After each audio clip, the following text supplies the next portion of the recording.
It was a quiet night in the small, sleepy town of Maplewood. The kind of night when the wind barely made a sound and the moon hung high, casting a pale glow over the empty streets. Inside one of the old houses at the edge of town, Emma sat in her bedroom, staring out of the window. She had just moved into this house with her parents, hoping for a fresh start after a rough year. But tonight, something felt different. The house was old, with creaky floors and narrow, winding hallways. The kind of house that had history. The kind of history Emma wasn't sure she wanted to uncover. But the most unsettling thing about this house was the window in her room. It wasn't the view that bothered her. It was the feeling that someone, or something, was watching her from outside. Emma had told her parents about it, but they laughed it off. "It's just your imagination," her mom said. "You're just getting used to the new house." But Emma knew better. Every night, when the sun set and the shadows grew long, she felt a chill in the room. A strange, suffocating feeling, like she wasn't alone. She turned her attention back to the window, trying to shake the unease that settled in her stomach. The trees outside swayed gently in the wind, their branches scraping softly against the glass.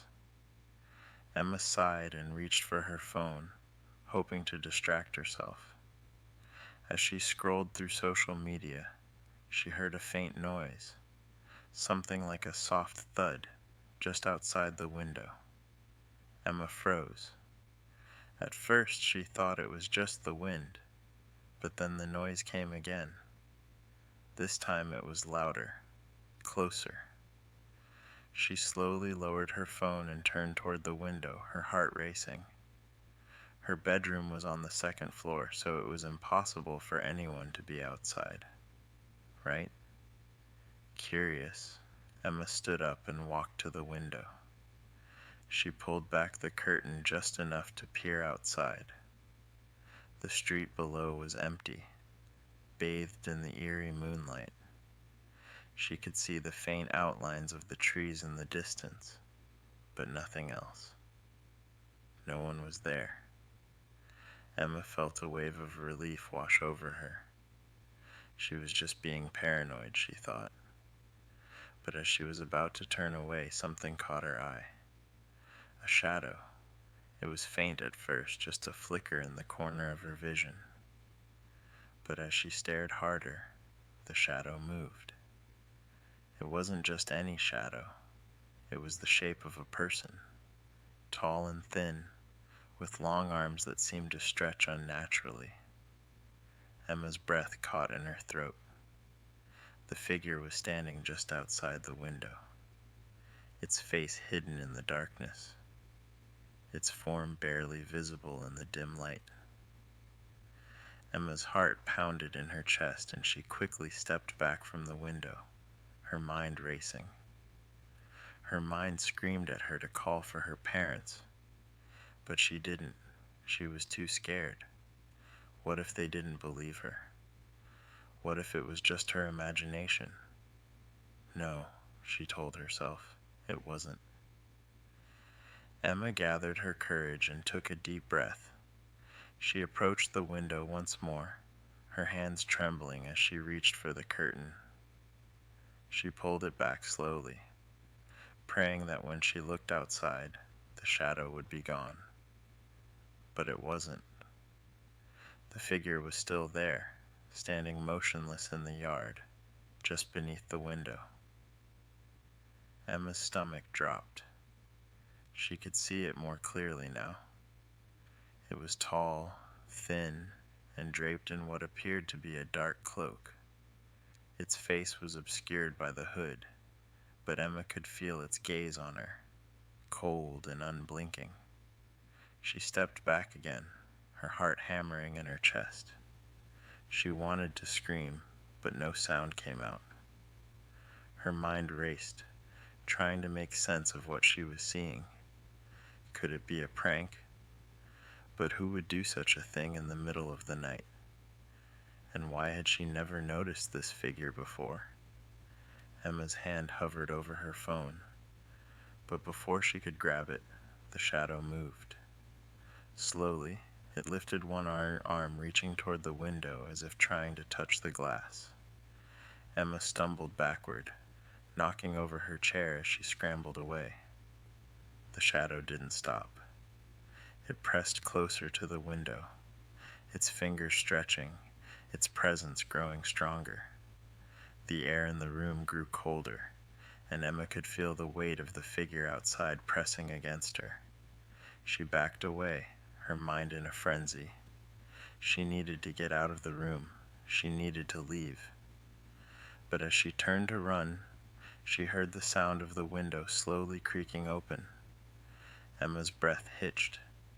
No one could open the window from the outside. No one. She whirled around, her eyes locked on the open window. The shadow was gone. But Emma knew it wasn't over. The next morning, Emma was a bundle of nerves. She barely slept, and every time she closed her eyes, she saw the shadow pressing against the window. She tried to tell her parents again, but they laughed it off. "It's just your imagination, sweetie. You're probably just scared of the dark," her dad said with a smile.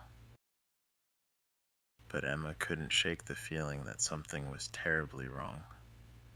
That night, as the sun set and the shadows grew long, Emma stood by the window once again. She watched as the trees swayed gently in the breeze, just like they always did. The house was quiet, and the only sound was the distant hum of crickets. Then, as the darkness settled over the town, Emma saw it again.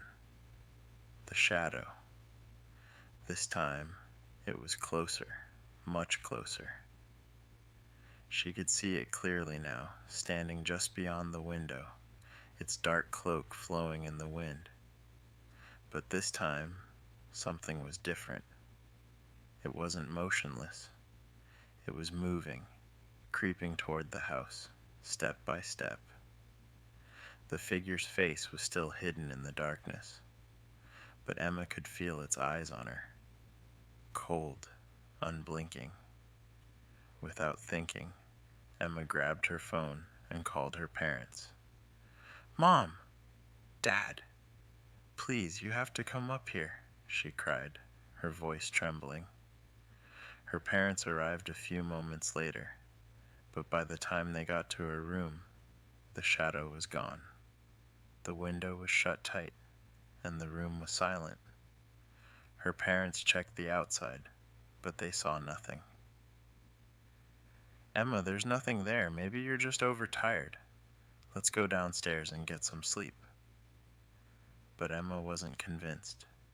She knew what she saw. She could still feel the coldness of the shadow pressing against the window, its presence lingering in the air. The next few nights were a blur of fear and unease. The shadow returned again and again, growing bolder with each passing night. It would press its face against the window, its eyes glowing with an otherworldly light. Emma tried everything, locking the window, closing the curtains, even turning on the lights. But nothing worked. The shadow always returned. Then, one night, Emma decided to confront it. Armed with only her phone and a flashlight, she approached the window with shaking hands. She knew what she had to do. She had to face it, or she would never be able to sleep again. With a deep breath, Emma pulled back the curtain. The shadow was waiting. But this time, it wasn't standing outside. It was inside the room. The air grew cold. Emma could feel the presence, the weight of it pressing against her, suffocating her.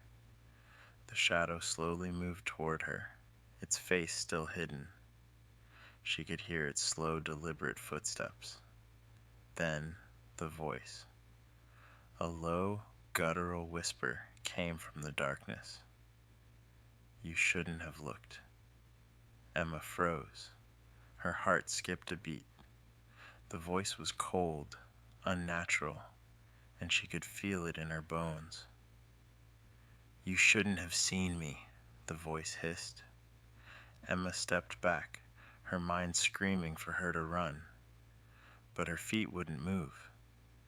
The shadow reached out, its cold hand brushing against her arm. She gasped, her breath freezing in her chest. You belong to me now, it whispered, and then everything went black.